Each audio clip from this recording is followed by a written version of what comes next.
Hello student, कैसे हैं आप सब लोग। आई होप सब लोग अच्छे होंगे। और आप देख रहे हैं मेरा यूट्यूब चैनल, जहां पर मैं बीएससी, एमएससी और इंजीनियरिंग मैथमेटिक्स पढ़ाता हूं। और जिसमें से जो हमारा टॉपिक चल रहा है वो हमारा काइनेमेटिक्स चल रहा है। और ये काइनेमेटिक्स हमारा फ्लड डायनेमिक्स से लिया गया था। तो यहाँ पर हम फ्लड डायनेमिक्स में हमने बात की हुई थी स्ट्रीमलाइन, सरफेस, पाथ लाइन, ये सब चीज़ों के बारे में हम पढ़ चुके थे। इसके बाद हमने बताया था आप लोगों को equation of continuity. Equation of continuity भी हमने समझाई थी और वो इतनी इम्पॉर्टेंट है कि हर साल क्वेश्चन एग्जाम में पूछा जाता है। तो आप अगर आपने पढ़ा नहीं है तो ये आई टैब बन के आ रहा है, उसमें जाइए, प्लेलिस्ट बनी हुई है, प्लेलिस्ट में वीडियो दी हुई है, तो पहले पुराने लेक्चर देख लीजिए। उसके बाद जो मैं आज समझाने वाला हूँ वो पढ़ेंगे तो बहुत अच्छे से समझ में आएगा। तो चलिए स्टार्ट करते हैं। और स्टार्ट करने से पहले वीडियो को लाइक कर लीजिएगा और चैनल को सब्सक्राइब कर लीजिएगा।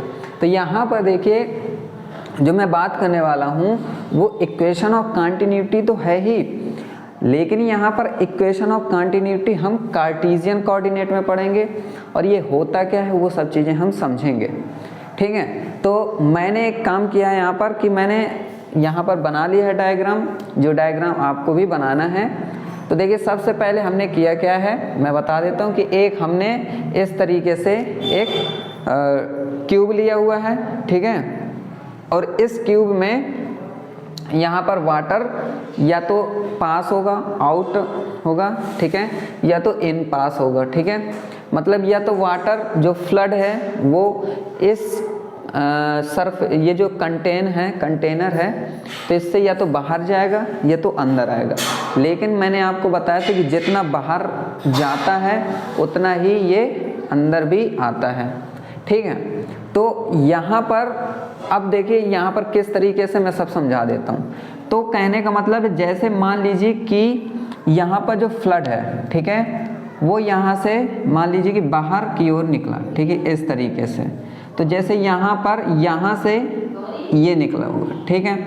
तो यहाँ से इस डायरेक्शन में निकला हुआ है अंदर से, और इस डायरेक्शन में बाहर की ओर आया हुआ है, ठीक है। तो किस वेलोसिटी से निकला है, तो आप कह देंगे कि ये जो डायरेक्शन है ये बताता है कि ये यू वेलोसिटी से निकला हुआ है, ठीक है।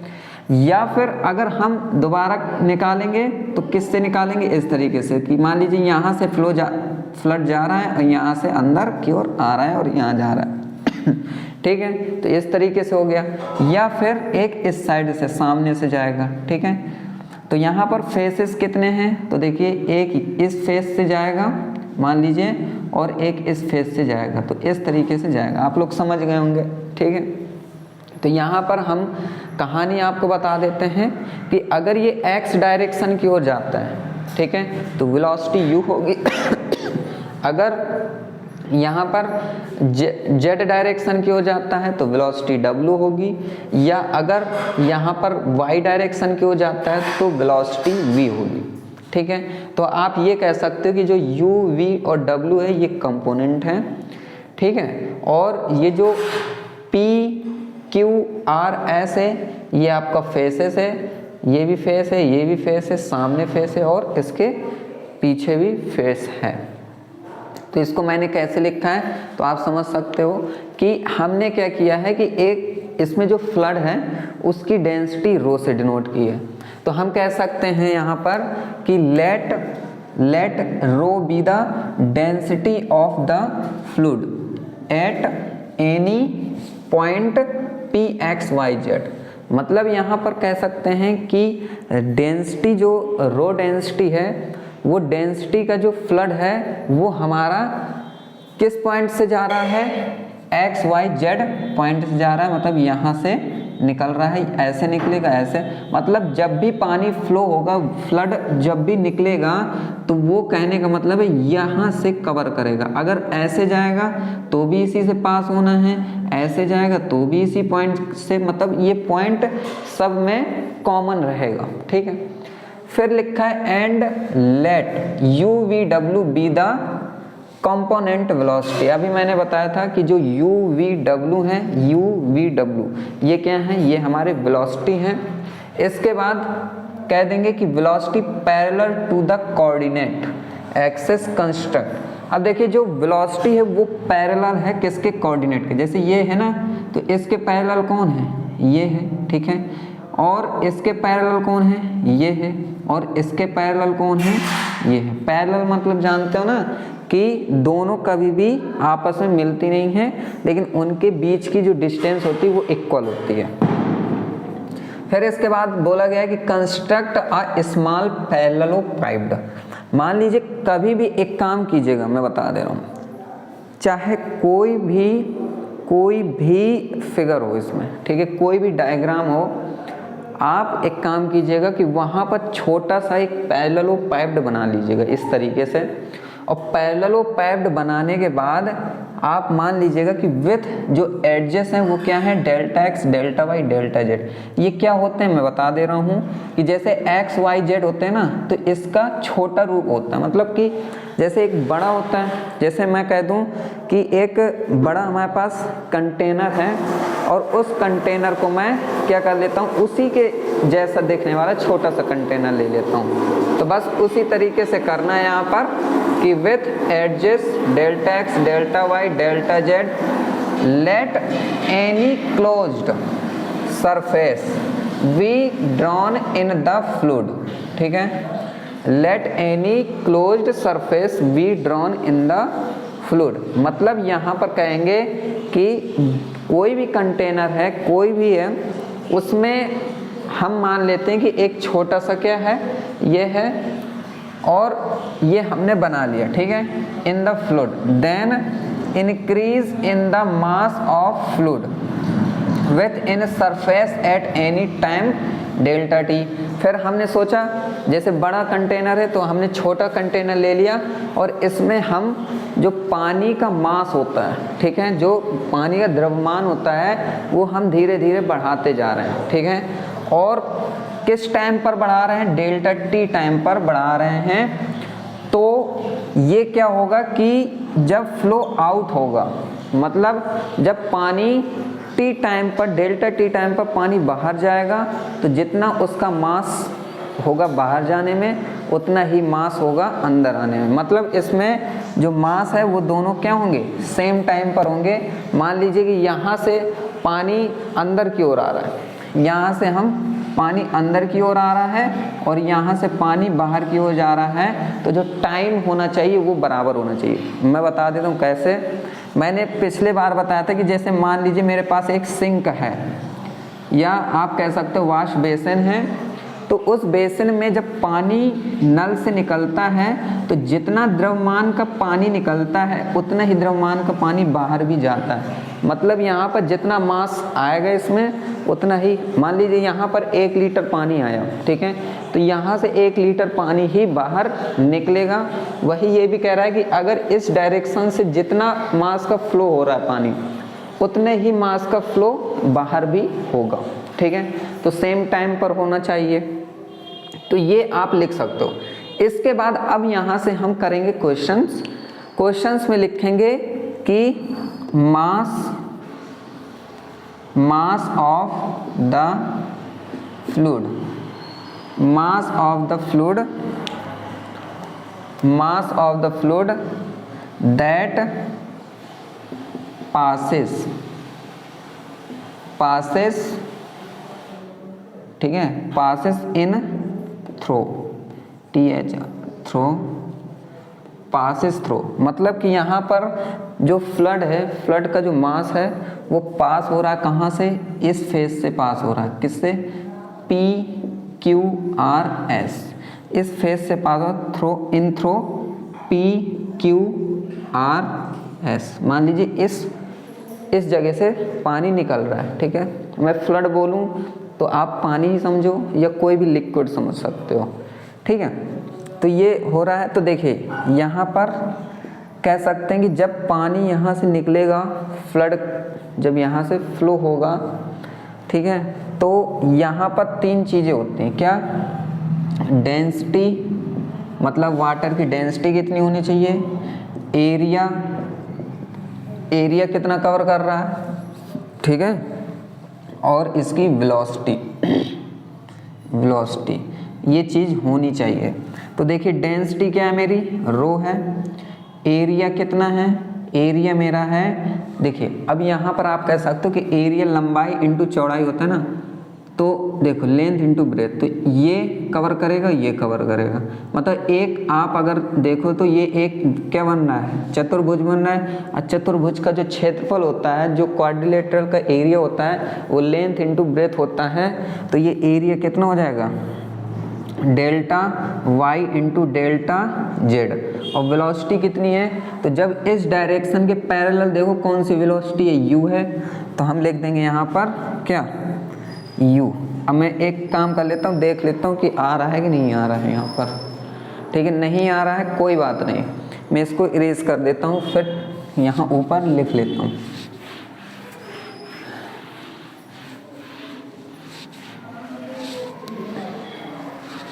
अब देखिए यहाँ पर लिखेंगे डेंसिटी इनटू एरिया, ठीक है, और इनटू वेलोसिटी। वेलोसिटी क्या है इसमें, u है, ठीक है, तो ये हो गया। अब देखिए इसी चीज को इसको हम एक रूप दे देते हैं, वो क्या, f, ठीक है, x, y, z। अगर मैं इसको इस तरीके से लिख दूं तो कोई प्रॉब्लम नहीं होनी चाहिए आपको।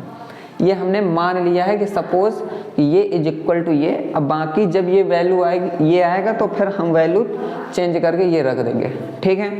तो इसको इक्वेशन हम रख देते हैं फर्स्ट, क्लियर, इसको इक्वेशन हम फर्स्ट रख देते हैं। अब देखिए यहाँ पर कि अब क्या करेंगे कि मान लेते हैं कि अब ये इन हुआ है ना, फ्लो इन, देखो पासिस इन थ्रू PQRS। अब यहाँ पर लिखेंगे यही चीज कि mass of the fluid that passes through, passes out लिख लो यहाँ, passes out through, passes out through. अब देखिए जब यहाँ से वाटर गया तो ये सीधा यहाँ से निकलना चाहिए, तो क्या कह देंगे, P dash, Q dash, R dash और S डैश। तो P dash, Q dash, R dash और S डैश। अगर मान लीजिए यहाँ से निकल रहा है तो क्या आएगा, ठीक है, तो यहाँ पर क्या आएगा, तो आप ये देखो कि जब यहाँ पर यहाँ से यहाँ आ रहा है तो जितना भी वाटर आएगा तो यहाँ से निकला, ठीक है, यहाँ से निकला तो ये एरिया कवर किया, ठीक है। लेकिन आप देखो जब x डायरेक्शन पे जाएगा तो x डायरेक्शन में ये डेल्टा x क्या होगा, उसके साथ ऐड हो जाएगा, ठीक है, क्योंकि ये हमने छोटा कंटेनर ले लिया है ना। तो जब ये डायरेक्शन किसकी डायरेक्शन में, x की डायरेक्शन में जाएगा तो x प्लस डेल्टा x हो जाएगा, और बाकी y और z में कोई भी क्या चेंजमेंट नहीं आएगी। सिर्फ चेंजमेंट किस में आएगी, जैसे ये लिख लिया ना, अब x यहाँ पर सिर्फ और सिर्फ डेल्टा x पे ही क्या होगा, चेंज होगा, ठीक है। ये चीज हो गई क्लियर। आप देखो यहाँ पर ये चीज़ आपको समझना है, फिर से मैं समझा देता हूँ अगर समझ में नहीं आया है तो। मान लीजिए कि देखिए यहाँ पर कि ये डायरेक्शन है, ये डायरेक्शन किस डायरेक्शन की ओर है, ये x एक्सिस की ओर जा रही है। अब x एक्सिस की ओर तो जा ही रही है। अब x एक्सिस में देखो ये P है ना, तो ये क्या है, x, y और z, 3 पॉइंट हैं। अब ये x डायरेक्शन पे जा रही तो x प्लस डेल्टा x रहेगा, y और z कांस्टेंट रहेगा, क्योंकि यहाँ ना y डायरेक्शन है ना तो z डायरेक्शन है, ये सिर्फ कौन सा डायरेक्शन है, x डायरेक्शन है। तो x प्लस डेल्टा x और y z, ये समझ में आ गया होगा, क्लियर। अब देखिए जब इसको आप सॉल्व करोगे, ठीक है, तो आपने एक लेबनीज रूल सुना होगा कि लेबनीज रूल क्या होता है कि यहाँ पर इसको सॉल्व करने का तरीका है बता रहा हूँ कि इसको हम लिख सकते हैं f(x, y, z) plus delta x और फिर f(x, comma Y comma Z, ठीक है। F X comma Y comma Z, यहाँ पर इसको एक सेकेंड ऐसे नहीं, ये डेल्टा एक्स है ना, डेल्टा एक्स ये हो जाएगा डेवर अपॉन डेवर एक्स, हाँ ये, और फिर ये F X comma Y comma Z plus and so on, ये चलता जाता है। तो ये हमारा ये लेबनीज रूल है, तो आप इसको इस तरीके से एक्सटेंड कर सकते हो। इसके बाद इसको लिख दोगे आप फर्स्ट, नहीं सॉरी सेकंड। अब देखिए आपको समझा दें, ये है क्या, थ्रू आउट, ये है पासिस थ्रू आउट, ये पासिस थ्रू इन, मतलब ये बाहर निकला और ये बाहर से अंदर आया। तो कहने का मतलब ये दोनों अपोजिट हैं, ठीक है। क्या है, ये अपोजिट हैं, अपोजिट हैं तो हम क्या कर सकते हैं, इसमें इसको घटा सकते हैं, तो जितना आएगा वो हम यहाँ पर निकाल लेंगे कि उसका इतना मास हुआ, ठीक है।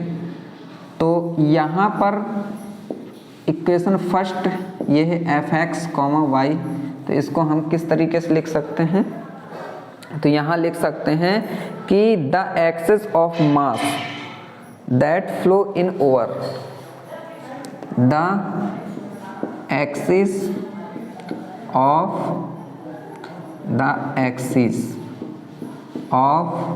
मास फ्लो इन ओवर, मतलब ज़्यादा अगर ये क्या हो गया, बढ़ गया मास, ठीक है। Flow in over the mass flow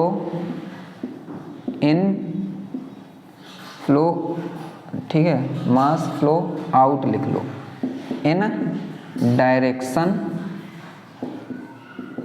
मैं समझा देता हूँ इसको, डायरेक्शन आउट एक्स एक्सिस, ठीक है, एक्सिस अलोंग किसके, P और P डैश के। मैं इसको समझा देता हूँ ये क्या लिखा हुआ है, ठीक है। देखिए यहाँ पर ये लिखा है कि द एक्सिस ऑफ मास, मतलब जो मास यहाँ पर फ्लो इन ओवर, मतलब मान लीजिए कि ये जो पानी बह रहा है वो फ्लो इन ओवर, मतलब अंदर की ओर जितना पानी जा रहा है और उतना ही पानी बाहर की ओर जा रहा है, ठीक है। तो डायरेक्शन आउट एक्स एक्सिस की ओर, तो कह सकते हैं कि ये किसके अलोंग जा रहा है, ये P डैश के, मतलब कि अलोंग का मतलब की तरफ, तो P डैश की तरफ ये पानी यहाँ से यहाँ की ओर जा रहा है।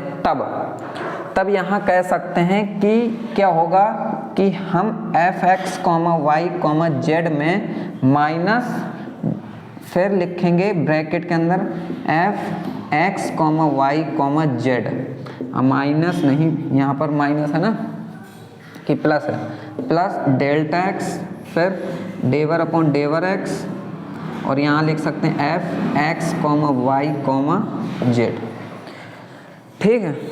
और ये कर्ली ब्रैकेट क्लोज कर लो। अब फिर इसके बाद ये F X comma Y comma Z, minus अंदर गुणा हो जाएगा, तो F X comma Y comma Z, और minus plus minus delta X डेवर upon डेवर X F X comma Y comma Z, ठीक है। तो इससे ये कैंसिल हो जाएगा, तो ये आ जाएगा हमारा कि माइनस इतना क्या हुआ, ठीक है, इतना मास हमारा डिफरेंस में आया, ठीक है।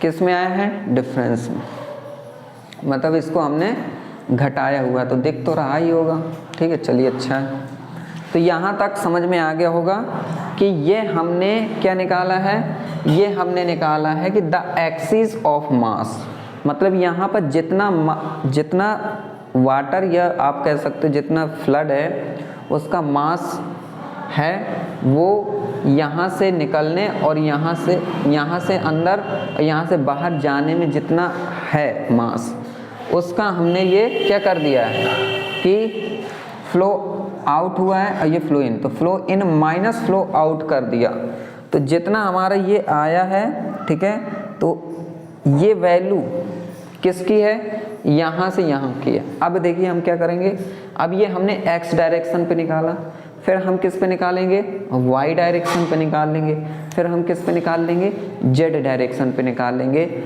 और तीनों का फिर हम इक्वेशन ऑफ कंटिन्यूटी जो पढ़ाया है उसका प्रिंसिपल लगाने के बाद फिर हम इसका फॉर्मूला जो अक्सर लॉन्ग में पूछता है, ठीक है, इसमें लॉन्ग आता है हमेशा 21 नंबर का, क्लियर। तो इसलिए ये थोड़ा सा बड़ा है, आप लोग नोट करेंगे और एक दो बार रिवीजन करेंगे तो समझ में आ जाएगा। तो मैं इसको याद रखूँ, मैं तो याद रखूँगा, बाकी आप लोग नोट कर लीजिएगा तो आपको भी याद रहेगा, ठीक है। बाकी मुझे डायग्राम बनाना ज़रूरी है।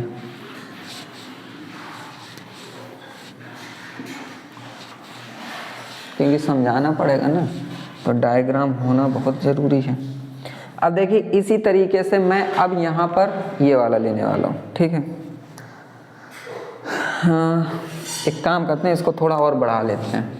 जैसे माइनस है, ये है एक्स डेवर अपॉन डेवर एक्स और F X comma Y comma Z, ठीक है, ये है हमारा।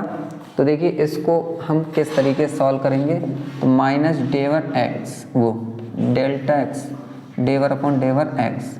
अब देखिए एफ एक्स वाई जेड की वैल्यू मैंने रखी, मानी थी कि नहीं मानी थी, क्या मानी थी, रो, फिर ये सॉरी ये y था और यहाँ पर y और यहाँ z था और यहाँ पर u था। तो हम क्या करेंगे, माइनस लेंगे, इस वाले को अंदर रख देंगे और डेवर अपॉन डेवर x, ये रो है, रो रख लेंगे, u साथ में रख, इसको ब्रैकेट में ऐसे बना कर रख लेते हैं, और डेल्टा x डेल्टा y और डेल्टा z, ठीक है। तो ये किसका है, ये हमारा यहाँ से पासेस इन और पासेस आउट का है ये मास। अब यहाँ पर हम ये देखेंगे कि यहाँ से और यहाँ से मास कितना हमारा आया, वो निकाल लेंगे। तो इसको इक्वेशन कौन थी, 2 तक थी ना, ये 3 रख देंगे। अब देखिए अगला करते हैं उसी तरीके से, ठीक है। तो लिखेंगे यहाँ पर मास of the fluid passes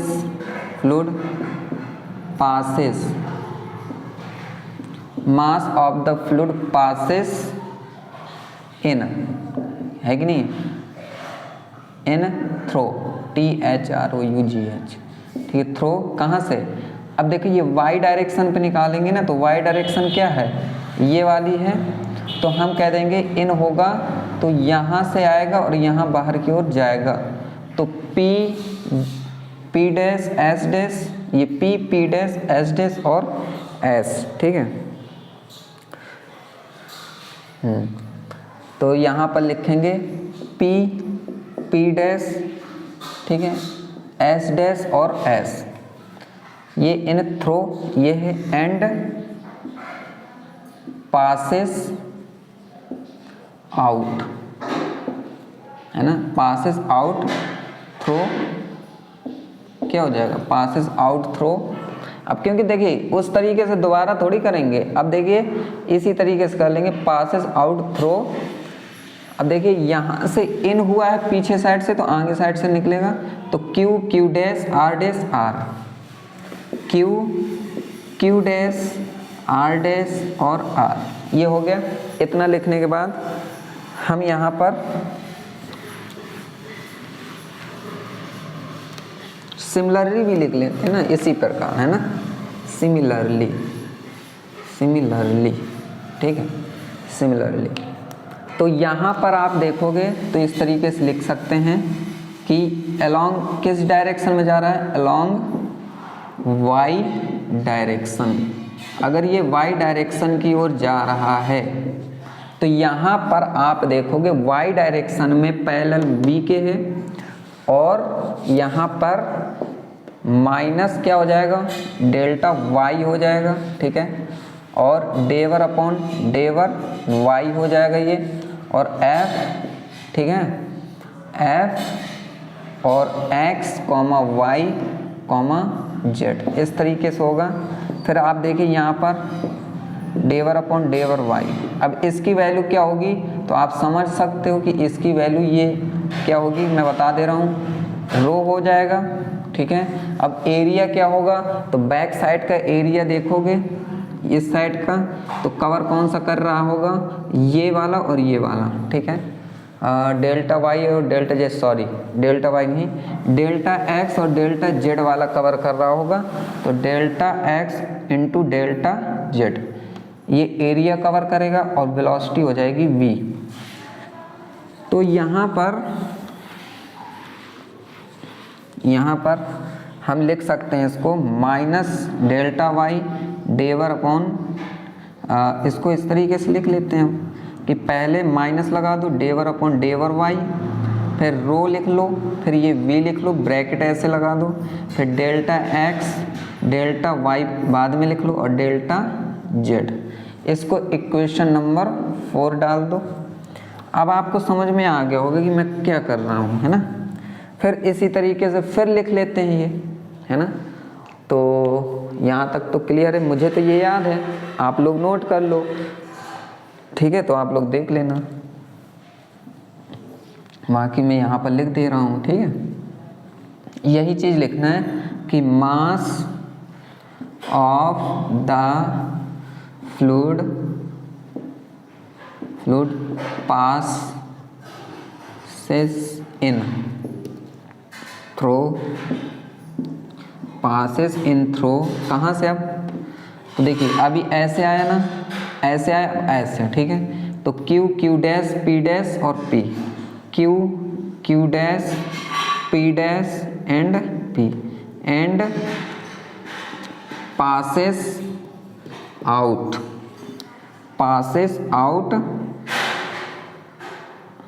throw यहाँ ऊपर से, तो R dash S dash S, R dash S dash और S। अब ये किस डायरेक्शन में है लिख देना, along Z direction, clear, Z direction close. अब देखिए इसको कैसे लिख सकते हैं, तो मैं अब डायरेक्ट, अब ये पूरा नहीं बना रहा हूँ, यहाँ पर इस तरीके से लिख दूंगा कि ये हो जाएगा माइनस डेवर अपॉन डेवर जेड। ठीक है, माइनस डेवर अपॉन डेवर जेड रो, और फिर ये इसके अलाउंग किसके, W के हैं, तो यहाँ W लिख देंगे। ठीक है, और delta x delta Y and delta Z. Equation number कौन सा ये है 5। ठीक है, अब देखिए इसके बाद मैं इसको इरेज कर देता हूँ।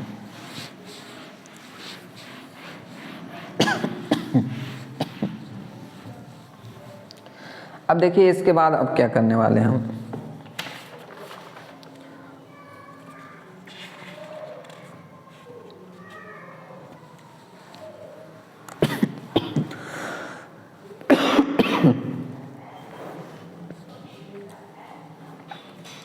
हम इसको सबको अब जैसे यहाँ से डायरेक्शन से निकला है, इस डायरेक्शन से, फिर ऐसे यहाँ से, तो अब निकाल देते हैं total mass of the fluid axis flow in and flow out of all direction। ठीक है, डायरेक्शन इज इक्वल टू, देखिए अब x वाला माइनस का था ना इस तरीके से, और क्या था रो u delta x delta y delta z। ठीक है, फिर माइनस सबको रख लो, टोटल करना है ना, माइनस फिर delta del upon del Y rho V delta x delta Y delta Z minus rho वो डेवर अपॉन डेवर जेड, फिर रो डब्लू, फिर यहाँ पर डेल्टा एक्स डेल्टा वाई और डेल्टा जेड। अब मैं इसको क्या करता हूँ, इरेज कर देता हूँ। अब मेरा इसका कोई भी काम नहीं है, ठीक है। अब आपको यहाँ से समझ में भी आ गया होगा। इसको अब मैं सबको इरेज कर देता हूँ। अब फिर यहाँ से हम इक्वेशन ऑफ कंटिन्यूटी और कार्टेशियन कोऑर्डिनेट का निकालते हैं, ठीक है। उससे पहले मैं थोड़ा सा इंक डालना चाहता हूँ, इंक डाल लेता हूँ।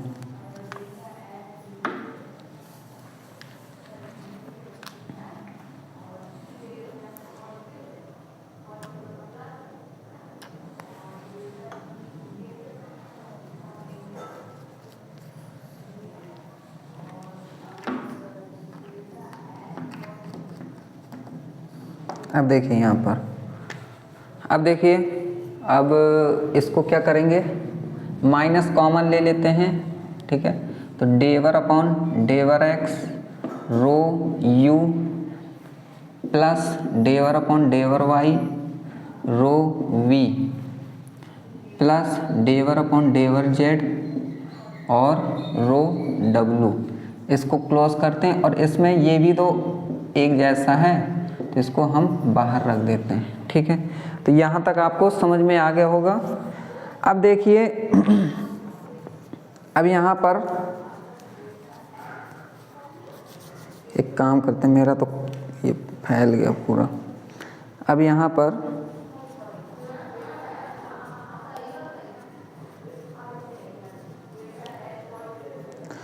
अच्छा, मैं यहाँ पर अगर लिख दूँ थोड़ी देर के लिए कि आल्सो, आप लोगों ने दिमाग में also total mass increase inside, है ना। आल्सो मतलब यहाँ पर हमें ये काम कर सकते हैं कि हम ये चेक कर सकते हैं कि एक जो पैरेललोपैप्ड है, पैरेललोपैप्ड के अंदर टोटल कितना मास इंक्रीज हुआ होगा। तो वो हम कैसे निकाल सकते हैं, इनसाइड इज इक्वल टू, तो डेंसिटी रो हो जाएगी और delta x delta Y and delta Z, ये पूरा टोटल इंक्रीज हुआ होगा। इसका कितना है, ये इक्वेशन आपकी 5 थी, 6 हो गई और ये इक्वेशन हमारी 7 हो गई, ठीक है। अब यहाँ पर लिख सकते हैं कि रेट ऑफ इंक्रीज, ये देखिए आल्सो टोटल मास अलग है और rate of increase total mass, ठीक है, एट टाइम डेल्टा टी। अगर डेल्टा टी में कितना टाइम इंक्रीज हुआ, ये तो वैसे टोटल मास है, पता नहीं कितना टोटल मास हम इंक्रीज कर रहे हैं, टाइम तो नहीं मालूम। लेकिन अगर यहाँ पर कह दिया जाए कि अगर डेल्टा टी टाइम पर टोटल मास बताइए कितना इंक्रीज हुआ, तो यहाँ पर हम कह सकते हैं कि डेवर अपॉन डेवर, ठीक है, डेवर अपॉन डेवर टी और फिर रो, इसका क्या कर देंगे, डेरिवेटिव कर देंगे, तो ये निकल आएगा टी टाइम पर, है ना। ये हो गया रो डेवर एक्स, वो delta x delta Y and delta z. तो ये आपको समझ में आ गया होगा। अब देखिए इसके बाद अब क्या कर सकते हैं, इसको इक्वेशन 8 मान लेते हैं और लिख देते हैं कि ये है increase total mass at time delta T, और ये भी क्या है, total mass of the fluid axis flow and flow out all direction. ये तो हम कह सकते हैं कि ये इज इक्वल टू, ये कर सकते हैं किससे, principle of continuity, principle of continuity, ठीक है, ठीक है, फ्रॉम या बाय प्रिंसिपल ऑफ कंटिन्यूटी, मैंने समझाया था उस बार।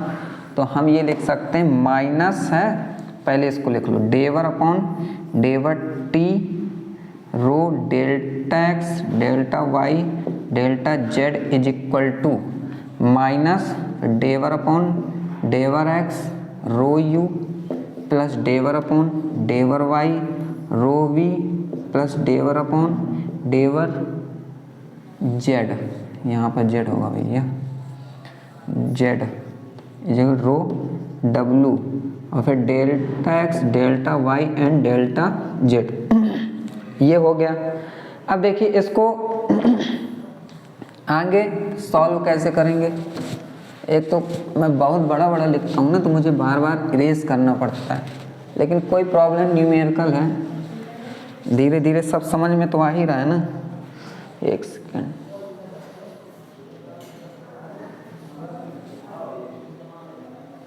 अब देखिए यहाँ पर इस चीज़ को लिख रहे हैं, आगे सॉल्व कर रहे हैं। अब बस आ गया हमारा, ज़्यादा दूर नहीं है। रो और डेवर एक्स, डेवर क्यों पीछे पड़ा है मेरे, delta x delta Y and delta z.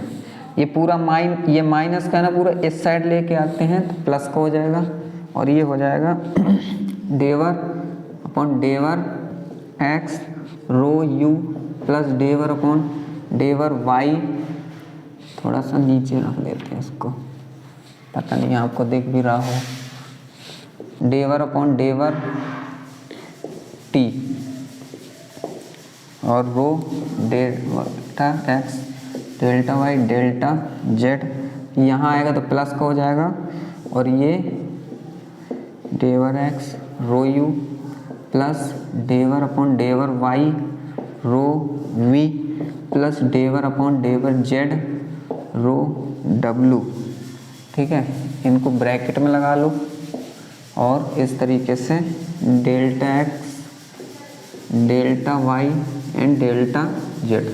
अब इन दोनों में देखो delta x delta Y delta z common है, तो ये लगा देंगे डेवर और रो डेवर अपॉन टी, इस तरीके से लिख देंगे, plus del rho upon डेवर X U plus del rho upon del Y V plus del rho upon del Z W. ठीक है, ये और यहाँ इक्वल टू 0 भी लगाएंगे, क्योंकि इस साइड हम पूरा लेके आए तो इक्वल टू 0। ये हो गया। फिर इसके बाद मैं उसी को मिटा रहा हूँ कि नहीं, तो ये हो गया। अब देखिए ये तो हमारा रह गया delta x delta Y and delta z. अब ये हम क्या करते हैं, यहाँ ले जाते हैं। ठीक है, तो यहाँ लेने के बाद क्या हो जाएगा, मुझे ये del rho upon del T plus del rho upon डेवर X U plus del rho upon del Y V plus del rho upon del Z W, और ये हमारा इक्वल टू 0 बराबर 0। तो ये क्वेश्चन नंबर क्या हो जाएगा 8। अब इसको आप देखो बहुत ध्यान से, इस वाले को, ये हमें प्रूव करना था, ये हमारा हो गया। ठीक है, इसको हम लिख सकते हैं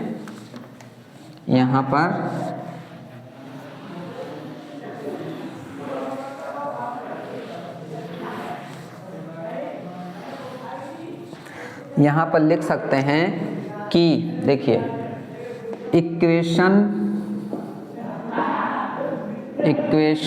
8 is called equation of continuity equation of continuity in Cartesian coordinate. ठीक है, कोऑर्डिनेट। बस तो यही हमारा लॉन्ग क्वेश्चन था। तो लॉन्ग क्वेश्चन हमारा 21 नंबर का पूछा जाता है, बहुत इंपॉर्टेंट क्वेश्चन है। बस इसमें कुछ ज़्यादा कुछ किया ही नहीं है हमने क्या निकाला है, मास निकाला है, पासेस थ्रू, है ना, ऑल डायरेक्शन से, मतलब एक्स डायरेक्शन, वाई डायरेक्शन और जेड डायरेक्शन से निकालने के बाद फिर हम उसको सॉल्व करते आ रहे थे। बस इसके बाद इसमें कभी आप देखिएगा, एक बार आप इसको नोट कर लीजिएगा। नोट करने के बाद खुद से जब एक बार सॉल्व करेंगे ना और मेरी एक बार और वीडियो देखेंगे तो आपको पूरा क्लियर हो जाएगा, इसकी मेरी गारंटी है। अब हम जो नेक्स्ट लेक्चर पे जाएंगे तो नेक्स्ट लेक्चर में मैं लेके आ जाऊंगा equation of continuity polar coordinate. Polar coordinate बहुत इंपॉर्टेंट है। देखिए कार्टेशियन कोऑर्डिनेट, पोलर कोऑर्डिनेट ये बहुत पूछे जाते हैं और 21 नंबर के आते हैं, 21 नंबर के आते हैं, तो बेहद इंपॉर्टेंट है, इसको मिस मत कीजिएगा। पूरा वीडियो देखिएगा और वीडियो पसंद आए तो अपने फ्रेंड्स को भी शेयर कीजिएगा ताकि वो भी ये इम्पॉर्टेंट क्वेश्चंस पढ़ सकें, क्योंकि इसमें सबसे ज़्यादा बैक लगती है फ्लड डायनामिक्स में। तो चलिए आज के लिए इतना ही, मिलेंगे नेक्स्ट लेक्चर में, तब तक के लिए खुश रहिए and thank you very much and good bye.